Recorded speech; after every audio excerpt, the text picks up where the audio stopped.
Students take to the airwaves to push Trump on gun control. Fergie does the worst version of the national anthem ever, and I saw Black Panther, and I have thoughts. I'm Ben Shapiro. This is The Ben Shapiro Show. So many things going on. FERGIELICI WTF was that? No one knows. We will play Fergie's worst national anthem of all time. Roseanne Barr can finally emerge from hiding after years of being shuttled off to safe spaces to prevent her being hit with Rotten Tomatoes. Fergie has now taken over that role. We'll discuss that. We'll also obviously get to more serious business with regard to the Trump-Russia probe. We'll get to more serious business with regard to the shooting in Parkland. But before we get to any of those things, first, we have to say thank you to our sponsors over at Stamps.com. So Stamps.com is the easiest way to access all the amazing services of the post office. So you love what the post office does for you. I mean, they provide you good prices, and they make sure that your mail gets there when it's supposed to get there. But you don't want to go and wait in line at the post office. Well, Stamps.com makes it so you never have to do that again. You create your Stamps.com account in minutes online with no equipment to lease, no long-term commitments. You click print mail, and you are done. It is convenient, it is easy, and it is reliable. You have the scale right there at your desk. You can weigh the mail, so you're never paying for too much postage. And then you print out the stamps right there on a piece of paper, tape them to the envelope, or print them directly onto the envelope or onto a sticker, and you are ready to go. It brings, again, all of those amazing services at the U.S. Postal Service right to your fingertips. You can buy and print official U.S. postage for any letter, any package, any class of mail, and they make it easy by sending you a digital scale that automatically calculates exact postage. They'll even help you decide the best class of mail based on your needs. So over here at the Daily Wire, we use Stamps.com all the time in order to save time and energy. Right now, you can enjoy the Stamps.com service with a special offer from us that includes a 4-week trial plus postage and a digital scale. So what you do is you go to Stamps.com. There's a microphone at the top of the homepage, and you type in Shapiro. That promo code Shapiro, Stamps.com, enter Shapiro after you click on that microphone at the top of the homepage, and you get a 4-week trial plus postage and a digital scale, which is a pretty generous offer from Stamps.com to get you started. You will enjoy it, and it will save you lots of time, and it will save you lots of money as well. So Stamps.com, again, promo code Shapiro. Let them know that we sent you. Okay, so we begin with continuing fallout from the situation in Parkland, Florida. Obviously, there's a horrific, awful, evil event that occurred last week in Parkland, and that's what dominated the news over the weekend. President Trump is apparently now considering whether he is going to push some gun control measures. One of the reasons he's doing that is because the media have launched an all-out emotional assault on gun control. Here is what CNN, Fox News, MSNBC have been doing. They've been covering all of the students from Parkland. They're high school students, and they're speaking out about gun control. So here are some of the students announcing national demonstrations on gun control. Today, I'd like to announce that we have an event coming up to have everybody in the nation talking about what we're talking about. And one of the things we've been hearing is that it's not the time yet to talk about gun control. And we respect that. We've lost 17 lives, and our community took 17 bullets to the heart, and it's difficult to come back from that. So here's the time that we're going to talk about gun control. March 24th, we have the March for Our Lives, which you can find at marchforourlives.com, and expect to see us a lot. The March for Our Lives is going to be in every major city, and we are organizing it so students everywhere can beg for our lives. Because at the end of the day, this isn't about the red and blue, the GOP and the Democrats. This is about adults and kids. Now, whom are you going to beg for your life? You're going to beg Trump for your life as though Trump could just flip a switch and suddenly these shootings would not happen anymore? There's significant disagreement about the method that should be used in order to militate against these shootings. There's significant and real disagreements on this. Right? I've suggested there ought to be wildly upped security standards at all of these schools, that there ought to be armed guards at virtually every door, that you might consider at some of these schools actually putting into place some doors that can actually close across the campus and lock like they have at hospitals. At many hospitals, they have lockdown procedures where somebody, an active shooter's in the hospital, and so you actually lock off certain parts of the hospital from other parts of the hospital so that the shooter can't just walk through the halls with impunity. And there's a lot of disagreement about this. Democrats want, of course, bans on all sorts of weapons, including the AR-15, which is the most popular rifle in the United States. But this idea that it's all about begging, that it's all about if we just cared enough, that all of this would be fine, we just agree on everything, that, of course, is not true in the slightest. This, of course, however, is what the left is suggesting. So the same student, Cameron Kasky, he says you're either with us or against us, which is pretty wild language, considering we are all with you. No one wants to see kids get shot. You're either with us or against us. We are losing our lives while the adults are playing around. And we have received endless support from your generation, and we thank everybody for that immensely because we really appreciate it. We don't need you. On March 24th, you are going to be seeing students in every single major city marching, and we have our lives on the line here. And at the end of the day, that is going to be what's bringing us to victory and to making some sort of right out of this tragedy. I mean, what does victory look like? What does victory look like? That's the real big question. Okay, if victory is no more shootings, then we all agree on the definition of victory. If victory is a piece of gun control legislation that may or may not actually help, then we don't agree on what victory for the country looks like. And you can see that some of these students, obviously they're very politically motivated. That's okay. I mean, they're allowed to have their political motivations. My problem here is the same problem that I have with the country as a whole. The country as a whole takes being on camera as some sort of imprimatur of knowledge, some sort of imprimatur of expertise, and that's really silly. So LeBron James speaks about politics. That's his right. He's allowed to do it. Some of the stuff he says, I think, is not completely wrong. But why would we treat, as a country, his version of politics with more credibility than people who have studied the issues and studied the personalities for a long time? I don't, and I don't think other people should. Why would we take a bunch of high school juniors and say that these are experts on gun policy now? They're not experts on gun policy simply because their school was targeted.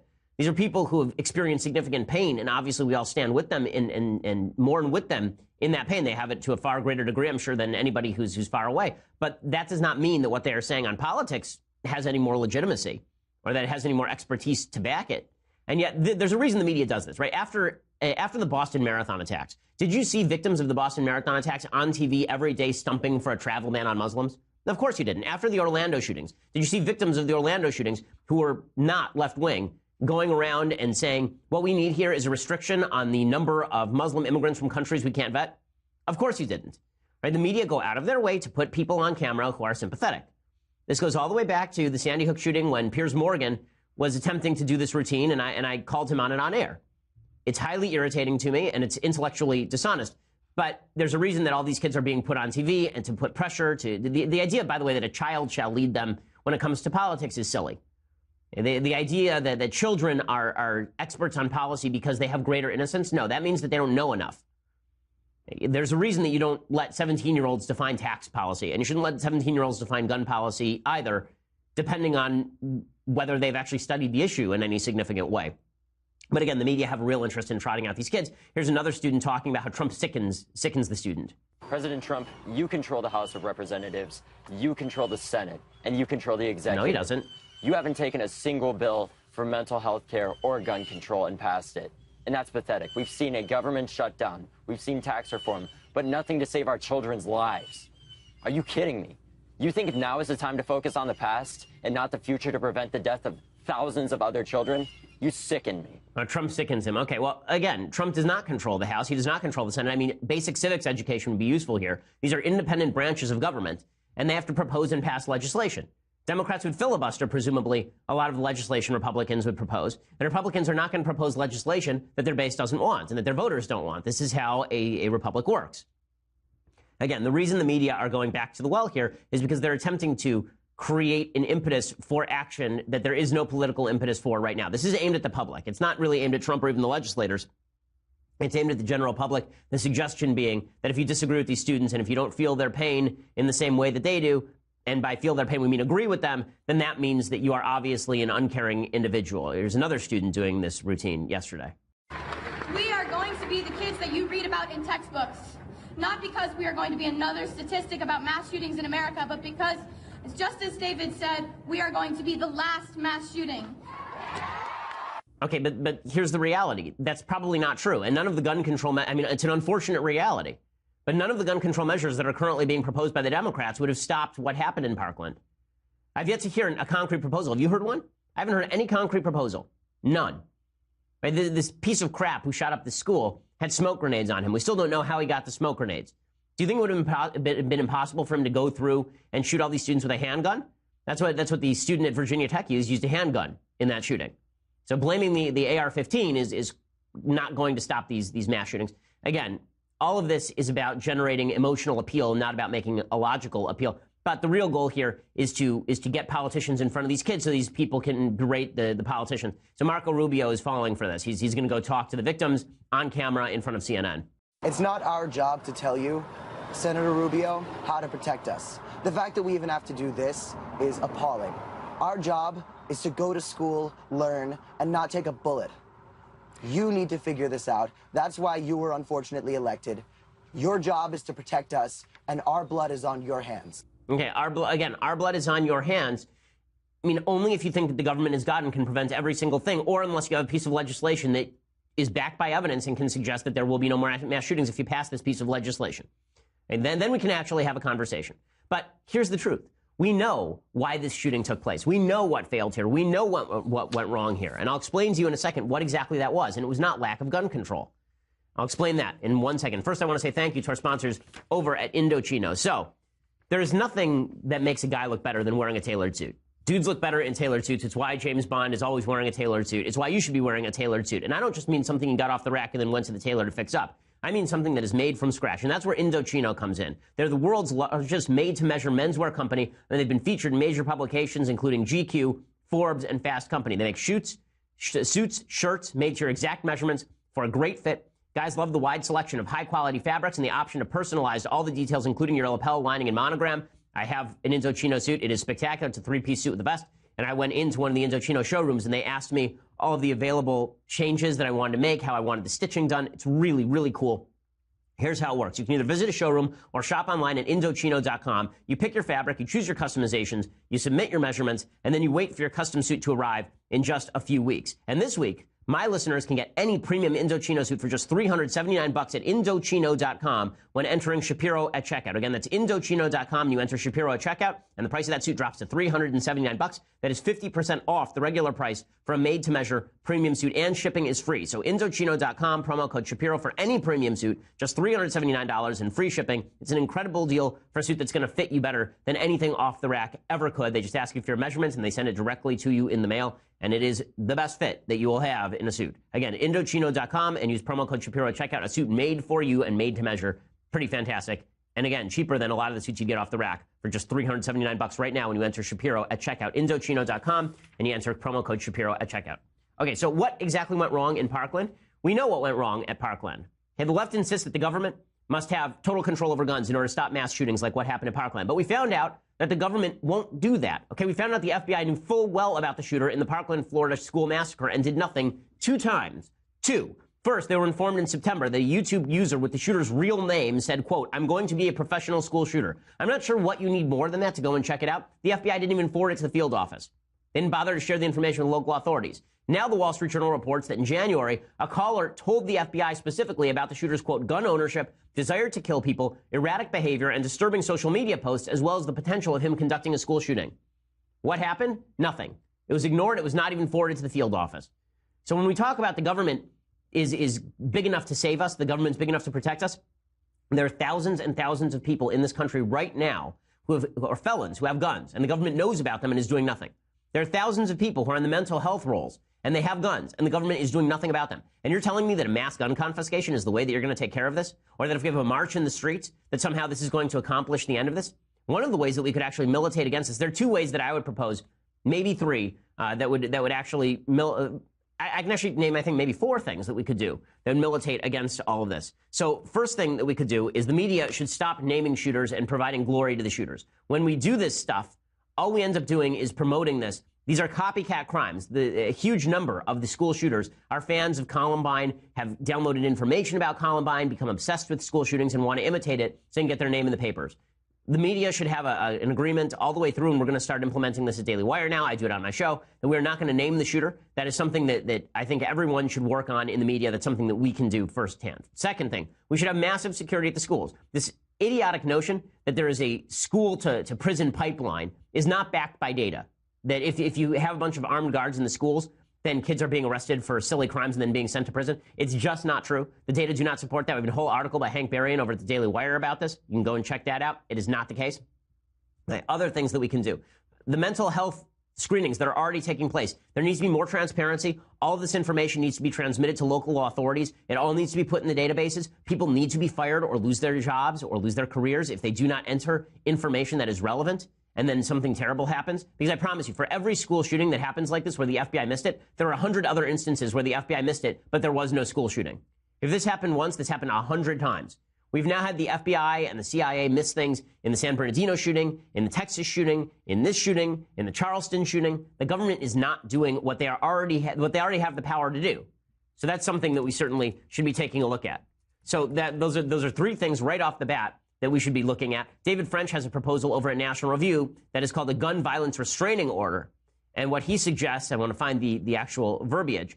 So he says that what we should do here is we should have GRVOs. He says there are various versions of these laws working their way through the states. California passed a GRVO statute in 2014, and it went into effect in 2016. Broadly speaking, they permit a spouse, parent, sibling, or person living with a troubled individual to petition a court for an order enabling law enforcement to temporarily take an individual's gun rights away. A well-crafted GVRO should contain the following elements. Quote, it should limit those who have standing to seek the order to a narrowly defined class of people, like close relatives, people living with the respondent, and should require petitioners to come forward with clear, convincing, admissible evidence the respondent is a significant danger to himself or others. It should grant the respondent an opportunity to contest the claims against him. In the event of an emergency, an ex parte order, an order granted before a respondent can contest, should be scheduled a full hearing should be scheduled quickly if there's an ex parte order. And the order should lapse after a defined period of time unless petitioners can come forward with clear and convincing evidence that it should remain in place. So this would be something that we could all agree on across the board. These seem like reasonable gun control measures to me. And they're not just gun control measures, they're societal control measures in the sense that they are restrictions we place on ourselves in order to try and tamp down the possibility of violence here. Unfortunately, we're not going to have real conversations about all of this. We're just going to shout at each other about how we don't care enough. And chief among those people shouting is, of course, Neil deGrasse Tyson. So Neil deGrasse Tyson is very angry when people talk about praying for the victims or praying for the families of the victims. He says, quote, evidence collected over many years, obtained from many locations, indicates that the power of prayer is insufficient to stop bullets from killing school children. Okay, evidence gathered from all over the world, from many locations across thousands of years, indicates that no religious person in history has ever claimed that prayer stops people from shooting other people. There's not a religious person in America who actually believes that if I pray, school shootings will end. Nobody thinks that. But the left is fully intent on using school shootings as a club to wield against their favorite political enemies. And Steven Pinker, whose book I'm going to talk about a little bit in Things I Hate. I talked about his Things I Like last week, and then I actually had a chance to read it, so now I'm going to talk about things I don't like about it. But Steven Pinker is a psychologist over at Harvard, and he was talking about atheism on MSNBC and suggesting that that we should quit it with all of the religion talk because obviously God doesn't exist. All of which really cast doubt on the idea that there's a benevolent shepherd who looks out for human welfare. I mean, what was the benevolent shepherd doing in Florida while that teenager was massacring his classmates? So I don't write in order to win popularity contests. And I say many things, some of which readers will agree with, some of which they'll disagree with. I assume that readers have enough sophistication to evaluate different propositions. They may disagree with me on some things, and that's fine. Okay, so this is the problem of theodicy. Okay, theodicy is the problem that has been literally considered thousands of times by thousands of different religious thinkers. Why would a good God allow bad things to happen? I do love it when people who are on the atheist left simply declare that the problem of theodicy is unsolvable and therefore God doesn't exist, as though their mind is God's mind. Bad things happen, therefore God doesn't exist. If you're using a school shooting to make the case against God, let me suggest that your priorities are misplaced. One of the things that can help here might be a society that takes virtue more seriously, that inculcates manhood more seriously, as opposed to a society of atomized individuals who apparently have no responsibility for one another. Maybe that's where we should start when we have these societal discussions. But again, it's all taking advantage. Bernie Sanders taking advantage of the gun control debate in order to push his agenda, even though Bernie Sanders' voting right on guns is actually a lot softer than a lot of other Democrats. Of course, we have to make it harder for people to be able to purchase weapons. We have people now who are on terrorist watch lists who can purchase a weapon. Does this make any sense to anybody? Bottom line here, Republicans are going to have to say that it's more important to protect the children of this country than to antagonize the NRA. Are they prepared to do that? I surely hope they are. Weird. I mean, because Bernie Sanders has said this, quote, folks who do not like guns are fine, but we have millions of people who are gun owners in this country. 99.9% of those people obey the law. I want to see a real serious debate and action on guns, but it's not going to take place if we simply have extreme positions on both sides. I think I can bring us to the middle. And yet there's no proposal there. There's just casting aspersions at people with whom he disagrees, which is quite gross. Again, all of this is silly. And you see John Kasich doing the same thing. John Kasich, one of the more gutless politicians of my lifetime, the governor of Ohio, who had a pretty pro-gun record when he was in Congress and had a pretty pro-gun record as governor of Ohio. Now, of course, he's coming out and saying we should ban AR-15s. Why should we ban AR-15s? Let's hear some of the worst logic we're going to hear today from the insufferable John Kasich. He said, if all of a sudden you couldn't buy an AR-15, what would you lose? Would you feel as though your Second Amendment rights would be eroded because you couldn't buy a god-darn AR-15? These are the things that have to be looked at, and action has to happen before. And look, you're never going to fix all of this, but common sense gun laws make sense. Okay, common sense. Well, I've never heard circular logic like that before. Common sense gun laws make sense. Well, thank you, definitionally idiotic human. Gun law. The question is, what is a common sense gun law? How about an evidence-backed gun proposal? How about that? Say an evidence-backed gun proposal makes sense, not common sense gun laws. Common sense is very often the last reserve of people who don't actually want to do the field work of having to look up the evidence. Common sense. When people say common sense isn't so common, that's because common sense would actually involve you looking at the evidence and then making a policy proposal based on it. By the way, the verbiage here is so stupid. The idea that, you know, he is saying, if I can't buy an AR-15, do I feel like my Second Amendment gun rights have been violated? Well, if I didn't have to listen to John Kasich, would I feel like my First Amendment rights have been violated? Actually, yes. I don't like John Kasich. But if I couldn't listen to John Kasich, my First Amendment rights would be being violated. I have a right to hear what he has to say. What we like and what we don't is not the measure of a right. What we like and what we don't is a measure of preference. A question of right is what I have a right to do and what I have a right to have. I don't have to take advantage of that right in order for that right to exist. I have a right to sleep with as many people as I want to in the United States. I'm not going to do that. I don't like people who do that, but I have a right to do that. I have lots of rights in the United States that I don't take advantage of. John Kasich apparently thinks that if a right doesn't, if the calibration of reduction of a right does not affect me, then somehow it's not a reduction of a right. That, of course, is completely evidenceless and foolish. But that's the nature of this debate. Evidenceless and foolish is, I think, what it comes down to in the end. As we continue here, we're going to talk about Trump-Russia, and Robert Mueller brought down an indictment on Friday that does some serious damage to the Democrats' claims that he was colluding with Russia. We'll talk about that in just a second. First, I want to say thank you to our sponsors over at My Patriot Supply. So I saw a report today that over in Puerto Rico, they're now 5 months past the hurricane that hit Puerto Rico, and a lot of folks still don't have food. A lot of folks still don't have water or electricity. The fact is the government can't do what the government says it's going to do in many cases, and that's why you need a food supply. FEMA has admitted failure and that it is broke and that it is broken. So don't wait for the next crisis where the government fails to deliver and grocery store shelves go empty. Ensure that your family is ready. Use My Patriot Supply. They will give you a 2-week emergency food supply to get you started. For this week only, these kits are on sale for $67 each, which is a saving of $50. 2-week emergency food supply for $67 each. Buy it now. You don't have to worry about it for 25 years because it lasts for 25 years in storage. Order a 2-week kit for each member of your family right now. 888-803-1413, or go online to preparewithben.com. It's something you can get done right now. It's very easy. It's very simple, and it won't be a problem. So go to preparewithben.com right now, 888-803-1413, and get your 2-week kit from My Patriot Supply. Apparently, it's delicious, according to folks in this office who've tasted it. They say it tastes just like home cooking. You save $50 today right now, 888-803-1413, preparewithben.com. That's preparewithben.com, one-time expenditure, and you don't have to worry about it for another quarter century if something should go wrong. And if you never use it, count yourself lucky. That's a good thing. And so go over to My Patriot Supply right now, preparewithben.com. That's preparewithben.com. Okay, so quick update on Trump-Mueller stuff. So the Trump-Mueller investigation continues to unspool, and it is not providing the sort of evidence that Democrats would wish that it would provide. On Friday, the Mueller investigation's grand jury indicted 13 Russians associated with election meddling. But that was not the real headline. The real headline is that among all of this activity, nothing all that serious seems to have occurred. I'm just going to be frank about this. It doesn't look like any of this swayed anything having to do with the election. None of this looks particularly damaging. And beyond that, none of it had to do with the Trump campaign apparently knowing about what was going on with Russia at all. The indictment targets 13 Russian nationals, 3 Russian entities the government says were utilizing, quote, information warfare during the election cycle. According to the indictment, these people, quote, supported the presidential campaign of then-candidate Donald Trump and worked on disparaging Hillary Clinton. But after Trump's election, according to the same indictment, quote, defendants and their co-conspirators used false U.S. personas to organize and coordinate other false U.S. personas to organize and coordinate U.S. political rallies protesting the results of the 2016 presidential election.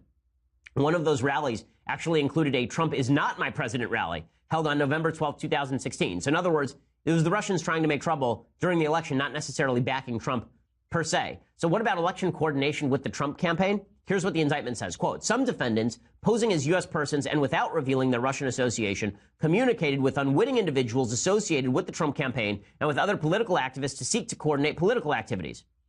Folks, that's not collusion. Collusion, you actually have to know who you're talking to. If I don't understand the argument that this is collusion. If I were to call up the Trump campaign and say, I want to do a rally for you in Texas, and they say, sounds great, let's do a rally in Texas, and I'm not Russian, then it's not collusion. If I am Russian and I say, let's go do a rally in Texas, and they don't know that I'm a Russian agent, then how is it collusion? It's only collusion if they know they're forwarding the agenda of the Kremlin. If the Kremlin's agenda is the Trump victory, that's not Trump's fault. Trump's victory is his own agenda. The logic that you did something and it happens to be coincident with something the Russians wanted, not that you coordinated with Russia and that's collusion still, that logic does not hold. So what exactly did all of these organizations do? They created, quote, certain fictitious U.S. personas into leaders of public opinion in the United States. Like what? They created thematic group pages, including Blacktivist, Secured Borders, and Army of Jesus, and they created Twitter accounts like 10GOP, which ended up with more than 100,000 followers. By the way, if that's the extent of what they did, that they created one Twitter account that was successful, that had 100,000 followers, you know how many people have accounts with 100,000 followers? A lot. You know how many people have accounts with over 1 million followers? Not all that many. I have about 1.2 million followers right now. If the Russians really wanted to pour resources into Twitter, you'd figure they would get one account that was really, really influential. 100,000 followers is not all that influential. So who did they support? Quote, they engaged in operations primarily intended to communicate derogatory information about Hillary Clinton, to denigrate other candidates such as Ted Cruz and Marco Rubio, and to support Bernie Sanders and then candidate Donald Trump. They encouraged U.S. minority groups not to vote in the 2016 U.S. presidential election or to vote for a third-party U.S. presidential candidate. So pushing for Jill Stein and against Hillary Clinton. It sounds like they didn't like Hillary very much. It sounds like it was more anti-Hillary than pro-Trump per se. But regardless, there is no evidence of actual Trump-Russia collusion in these indictments. Now, could there be evidence that appears later? Sure, but we're still waiting to see some. Rick Gates is a member of the Trump campaign who's now going to be indicted. Looks like he's going to be indicted on charges having nothing to do with Trump. Looks like it has to do with corrupt activities with regard to Ukraine and Paul Manafort. So thus far, we've had zero evidence that the Trump campaign actively colluded with the Russians. The best that they can do is say there was intent to collude. That would be the meeting between Donald Trump Jr. and Russian lawyer Natalia Veselnitskaya, and the exchange that Trump Jr. had with a friend of his in Russia who is saying the Russian government wants to help out. So intent to collude is not a crime. Actual collusion is probably not a crime, actually, depending on how exactly it went down. But the story we've been told for over a year is that the Russians skewed the election to Hillary Clinton, and then the evidence they provide for this is really scanty. Like putting up memes on Facebook that have 15 shares, putting up dumb memes that have 100 shares on Twitter, one Twitter account that's successful enough to have 100,000 followers, that's it. So Trump rightly comes out and starts blasting away against the Democrats for all of the Trump-Russia stuff in an epic tweet storm. He says, Russia started their anti-U.S. campaign in 2014, long before I announced that I would run for president. The results of the election were not impacted. The Trump campaign did nothing wrong. No collusion.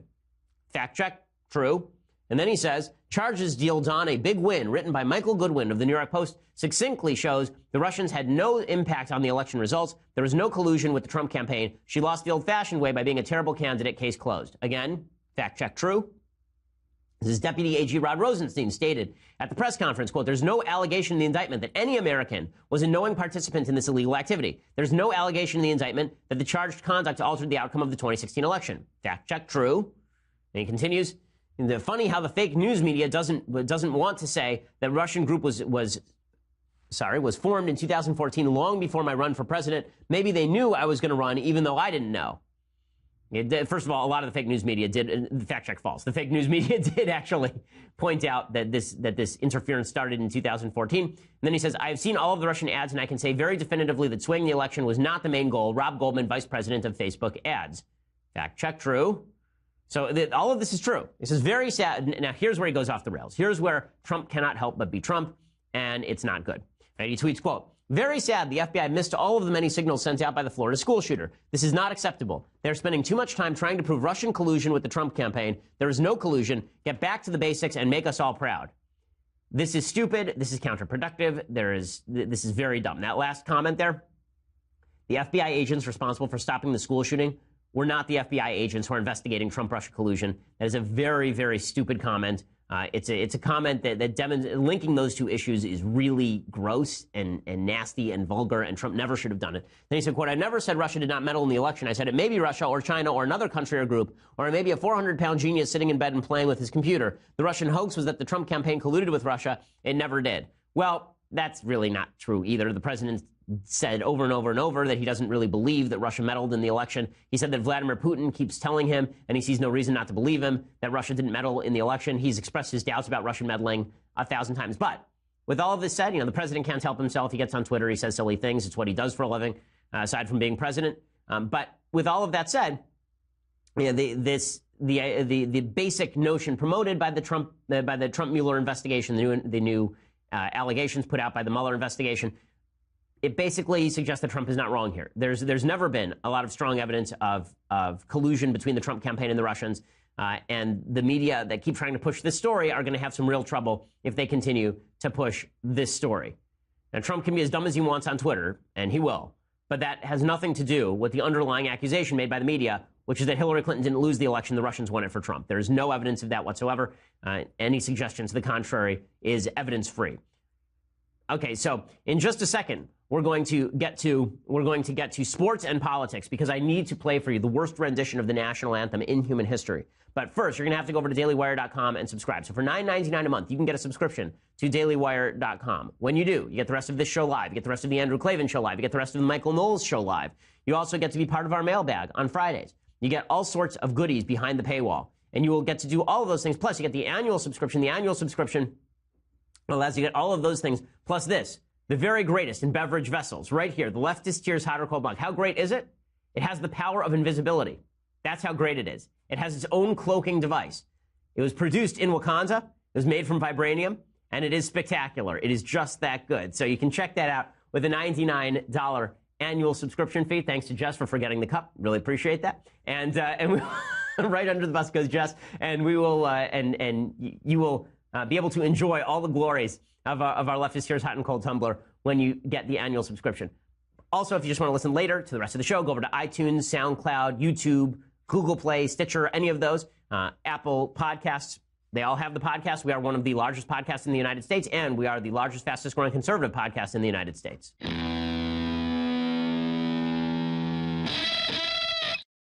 So I do want to talk sports and politics. But in order for me to lead this off, I do have to discuss the worst national anthem in the history of national anthems. This, of course, was from Fergie, who gave the national anthem a black eye. Get it? Get it? She gave it a black eye. Fergie, yeah, F-E-R-G-I-E. As I'm make the joke again in case you missed it the first time because it's so good. F-E-R-G-I-E-L-I-C-I-O-M-G W-T-F. Here it is, Fergie singing the worst national anthem of all time. Watch the reactions of the NBA players who are listening to her. Kneeling would have done less dishonor to the anthem than the way that Fergie sang this national anthem. It's just horrifying. I'm never going to cut it, man. I'm just going to let it play. It's so good. What so what in the world? At the twilight's last Steph Curry, he's like, what is going on, man? And bright stars through the everybody's trying so hard not to laugh at this. Look at them trying. Look at LeBron trying to hold in the laugh. He's really trying hard there. It comes to a point in this clap where the entire crowd actually starts laughing. We have to wait at least till we get Draymond Green's reaction.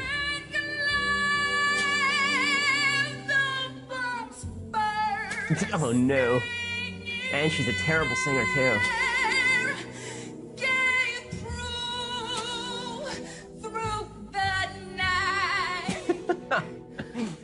Oh no.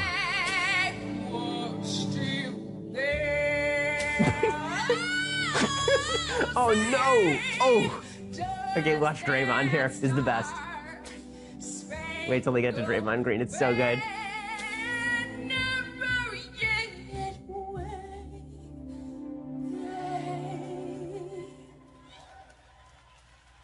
You can hear the crowd laughing because it's so terrible. Jimmy Kimmel can't hold it in. Jimmy and I are on the same side here. What the hell is this? Oh, so great. Okay. Everybody's laughing now. They can't hold it in. Oh, the capper is so good. Oh, no. Oh.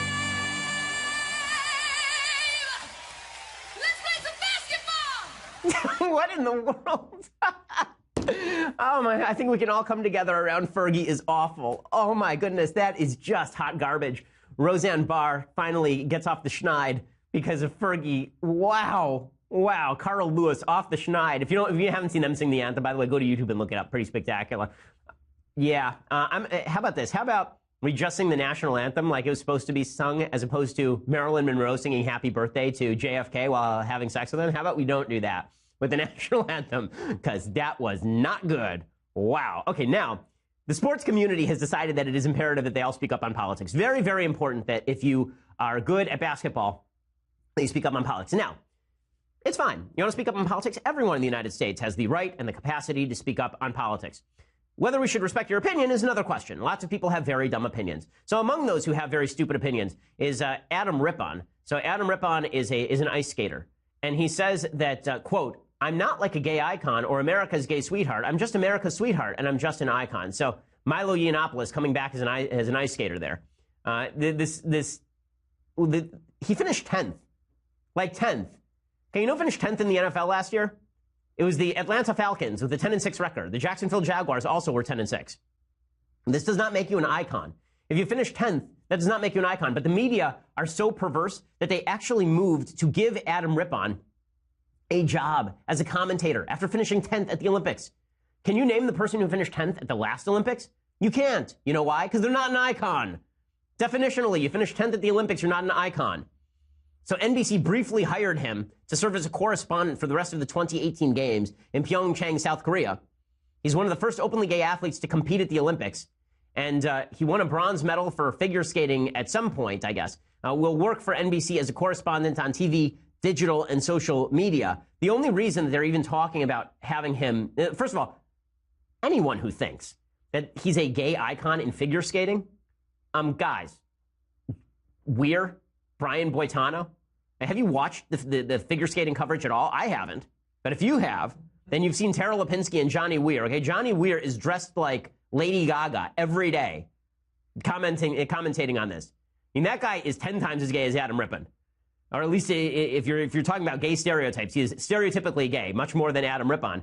He's a gay icon. Okay, Johnny Weir is much more of a gay icon than Adam Rippon, but Adam Rippon ripped on Mike Pence, and therefore he's a gay icon now for some odd reason. The media wish to prop up these cultural figures because they think that the American people actually listen to them. The American people don't listen to them. Other people who the American people don't really care about hearing from on politics as a general rule, LeBron James. So LeBron James can say whatever he wants on politics. Laura Ingraham, when she said, shut up and play basketball, now LeBron James can say whatever dumb thing he wants. That's his prerogative.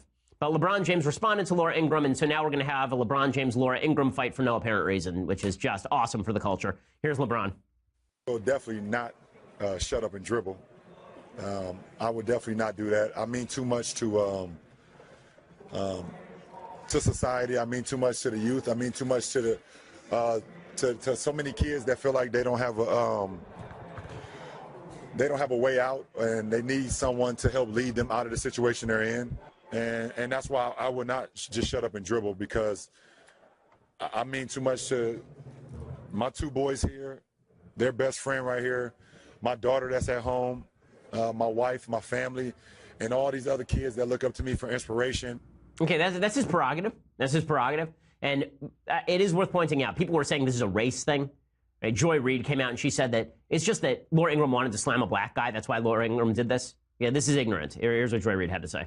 And, you know, and Eric, there is this extent to which Fox News has decided that the grist for the ratings mill is black people. Right. Black NFL players, black NBA players. I mean, you had Eminem make a music video attacking Donald Trump. That's not interesting to them. Right. And the grist is always black and brown people because they know what it sells. And yet you have Laura Ingraham taking such umbrage and saying, oh, how dare you say my words were racist? Her words weren't racist. She wrote an entire book.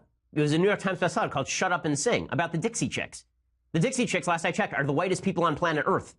And she wrote an entire book about how people who are in the music business should shut up and sing. This has been Laura's shtick for a very, very long time. I mean, let's at least be honest about the critiques that we're making of people. If you think that Laura Ingraham shouldn't have said that LeBron James should shut up and dribble because you think that everyone has a right to speak, that's fine. But if you want to say that that's a racist thing, Laura Ingraham's been saying this about every celebrity that she can find for the last 15 to 20 years. I know, I was there. But Joy Reid wants to say it's a racial thing.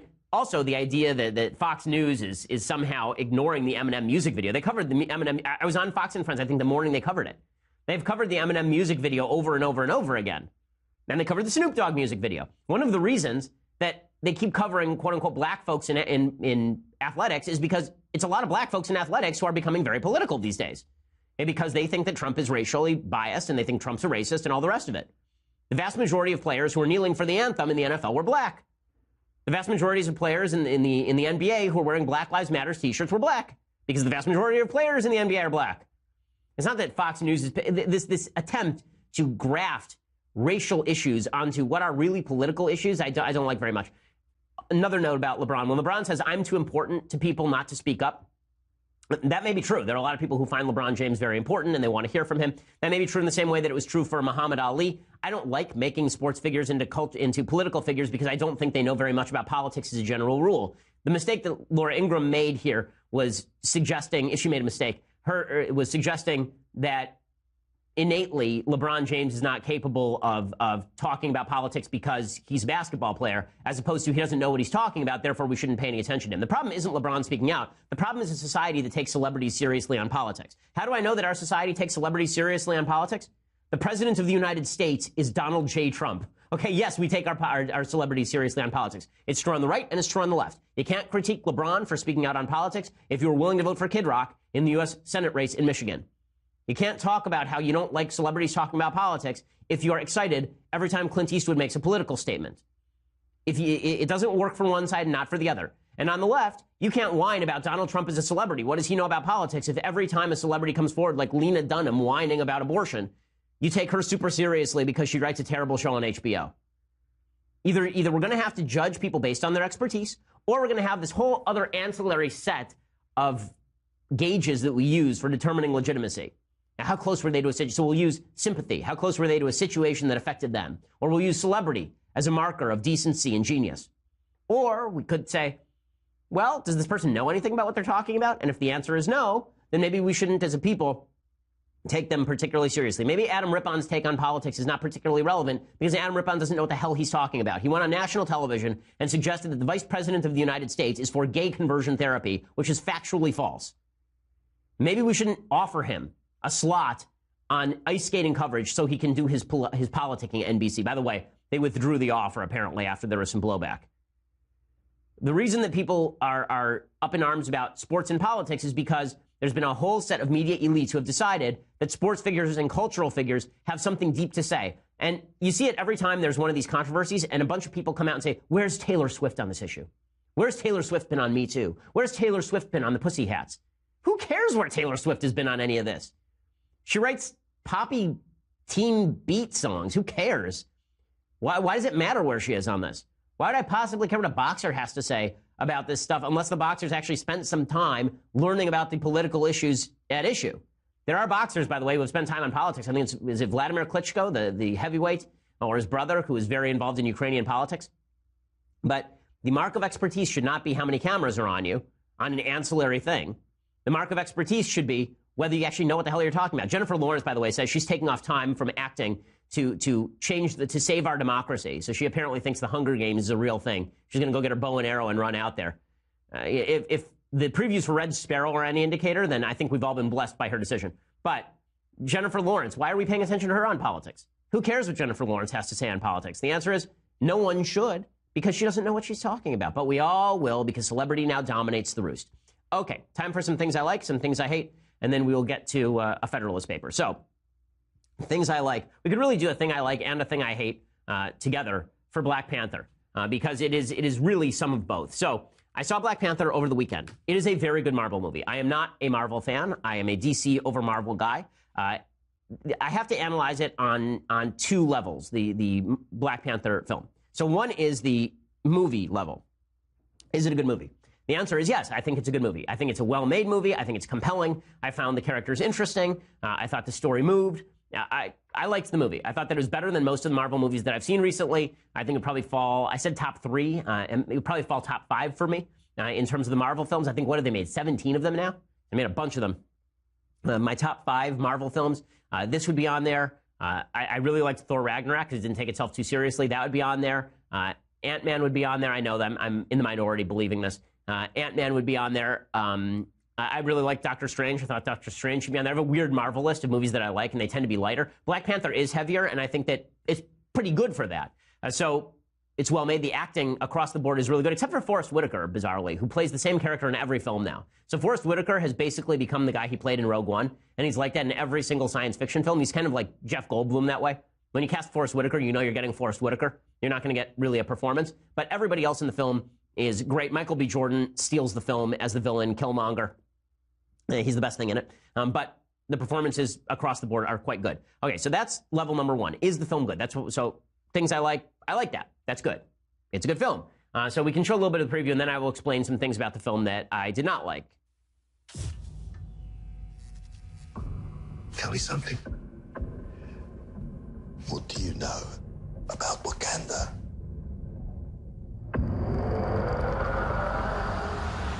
It's a third world country. Textiles, shepherds, cool outfits, all front. Explorers have searched for it. Called it El Dorado. They looked for it in South America. But it was in Africa the whole time. I'm the only one who's seen it. Okay, so the movie's good. Andy Serkis, by the way, is terrific in the film, and they should have him in more films where he's not CGI'd as a monkey or something. He's quite a good actor, and I really enjoyed him in the film. He plays kind of a crazy guy. Okay, so So I analyzed it as a film, very enjoyable, very good movie. Okay, now the politics. So before I go any further, I want to point something out. I did not politicize this film. You politicized this film, media. It was you guys who made this into a big issue. I'm going to read you some of the headlines from the New York Times. Okay, these are the headlines from the New York Times about this film in the last 2 weeks alone. 1, Black Panther smashes box office records in Hollywood myths.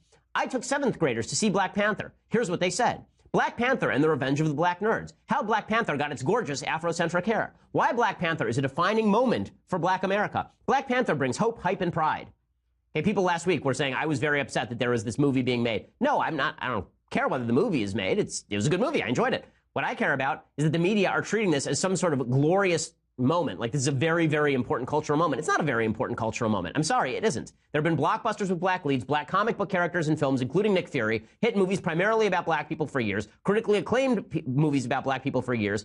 In the last 5 years, I think, 12 Years a Slave and Moonlight both won, both about black people. So the idea that Americans are not willing to go see a movie with primarily black people, like, what are you talking about? I just don't see the evidence for any of that.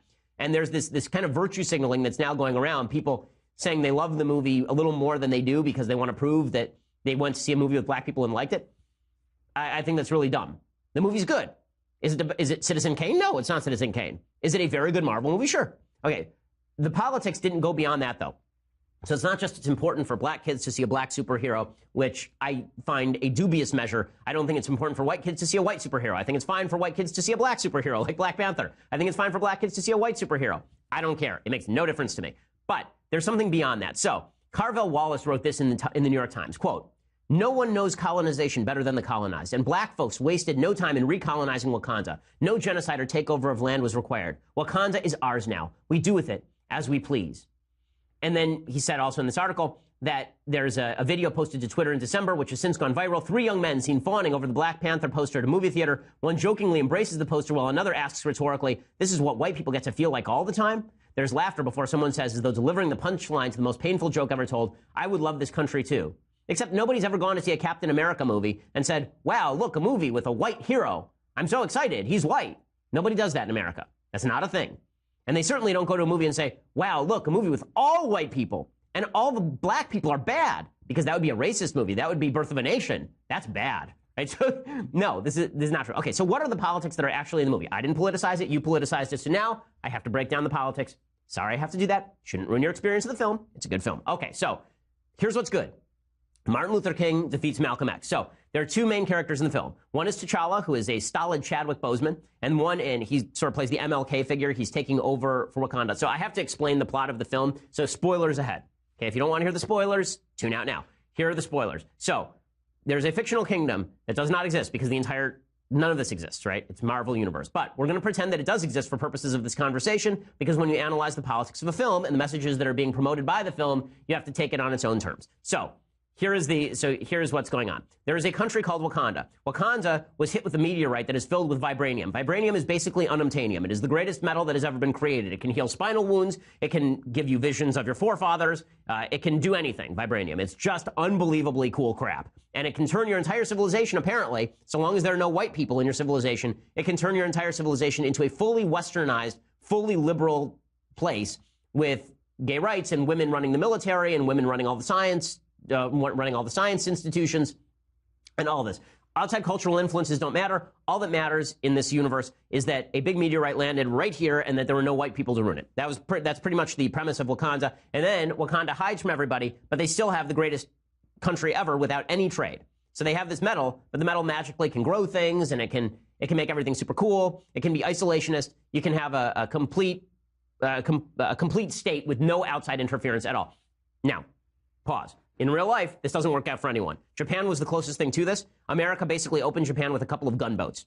Hey, China was like this. In the 1860s, the United States sent a couple of gunboats into China during the Boxer Rebellion and basically took over during the Opium Wars, and basically took over large swaths of China and opened it to trade. So this is not accurate. Okay, when you cut yourself off from the outside world, it typically makes you weaker, not stronger. But put that aside. Okay, so Wakanda is fantastic. It's the greatest place ever. But Wakanda didn't help out black people around the world when black people were suffering at the hands of white people. So the king of Wakanda, before T'Challa, was T'Chaka. That's his dad. T'Chaka had a brother. His brother was sent as a spy to Oakland. Why would you send a spy to Oakland? No one knows. Okay, no, what's in Oakland? Were you trying to get the Raiders playbook?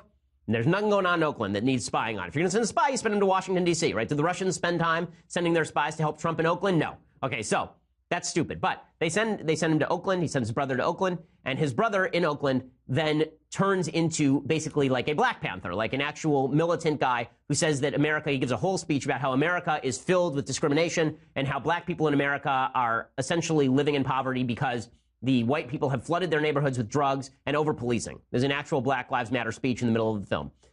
Okay, then he tries to smuggle some vibranium out to all of these Black Panther-type groups, and T'Chaka has to kill him. So T'Chaka kills his brother. The brother had a son. The brother's son is Michael B. Jordan, who grows up to be Killmonger. His entire agenda is, Wakanda has all of this awesome vibranium. Why don't we help out oppressed peoples around the world overthrow their colonialist masters? Okay, that's the premise of the film, and that's the conflict. T'Challa wins, and Killmonger loses. So MLK defeats Killmonger. That's good, right? MLK's program is better than Malcolm X's program. Militants and separatism is not better than integration and the belief that life should get better for everybody. However, the film's real message is that Killmonger is right. Yeah, it's impossible to watch the film and not feel sympathy for Killmonger because of the way the script is written. That's for a couple of reasons. One, Wakanda's incredible. In this film, the United States is garbage for black people. Terrible place to live for black people. Now, again, break to real life. America is the best place on earth for black people. There is no better place on planet Earth for black people as a group of human beings, just like there is no better place for women or Jews or any place else on planet Earth for anyone than the United States. Just a fact. Okay, measure it in terms of income, measure it in terms of lifestyle, however you want to do it. America is a fantastic place for black people. That does not justify colonialism. It does not justify slavery. Evil things are evil, but that is not the same thing as saying that black people in the United States right now are somehow under the boot of the white supremacist institution, which is sort of the premise of the film. So the United States in the film is garbage and Wakanda is great. That being the case, Killmonger's actually right. He's suggesting that black people in the United States are oppressed and that the system in the United States is legitimate because of colonialism and slavery, and therefore you have to overthrow that with violence. That seems like not the worst logic. And that doesn't seem completely wrong. Now, the reason it's wrong in real life is because colonization can be wrong and unjustifiable, and so can slavery. But the suggestion that the problems of modern-day Africa lie in colonization and slavery, as opposed to a lot of internal problems that have existed for centuries in many places around the world, including in Africa, and that those problems continue today, that's too simplistic. Okay, that's too simplistic to blame that on colonization and slavery, because that's silly. Okay, but the message is the wrong message here, which is that Killmonger is basically correct. There are a couple lines in here that underscore this. One of the people in the film who's sort of the Q figure, as in James Bond, Q, one of the people in the film is the sister of T'Challa, and for no reason at all, she just calls a white guy white boy. She calls Bilbo Baggins white boy for no reason, and then she also she calls him colonizer, like literally for no reason. He walks out of bed and she goes, "Don't surprise me like that, colonizer." It's like, really? Yeah, you just drop that in the middle of a film and it's totally cool because all white people are colonizers now? By the way, the United States, the least colonizing power in the history of great powers. Okay, so that some of the stuff that I dislike, there's also some rips against the U.S. military. The solution at the end of the film is apparently not militants, but spending lots of money in the inner city. So T'Challa decides that he's gonna buy up the portion of Oakland where his cousin grew up, and he's gonna spend a lot of money on STEM technologies or some such. We've tried that. It has not been a giant success. The problem inside a lot of communities, failing communities in the United States, white, black, and green, is lack of fathers, crime rates that are too high, lack of social institutions, not lack of monetary investment. We've spent lots of money on the war on poverty. It has not been particularly effective. There's some mixed messaging on walls. We learned that walls are bad. One of the characters actually said, I think it's T'Challa. He says, we don't need to build walls. We need to build bridges, except for the fact that the entire Wakandan empire is built because of a wall, and that 2 of the 4 people who have entered Wakanda have tried to destroy Wakanda. So that's not a really great immigration program, apparently. But not everything is, all the messages are bad. It says that women can be great at science, which is fine. It says that it's good. I mean, great. It says that race is not an obstacle to success, which is true and good. I hope people take away the good messages and not the bad, but there's the full breakdown of that. You know what? We're out of time here, so we're going to have to do our Federalist paper tomorrow. So we'll save our Federalist paper for tomorrow. We do that every week, but you'll just have to come back here tomorrow for that. I'm Ben Shapiro. This is The Ben Shapiro Show. The Ben Shapiro Show is produced by Mathis Glover, executive producer Jeremy Boring, senior producer Jonathan Hay. Our technical producer is Austin Stevens, edited by Alex Zingaro. Audio is mixed by Mike Coromina. Hair and makeup is by Jesua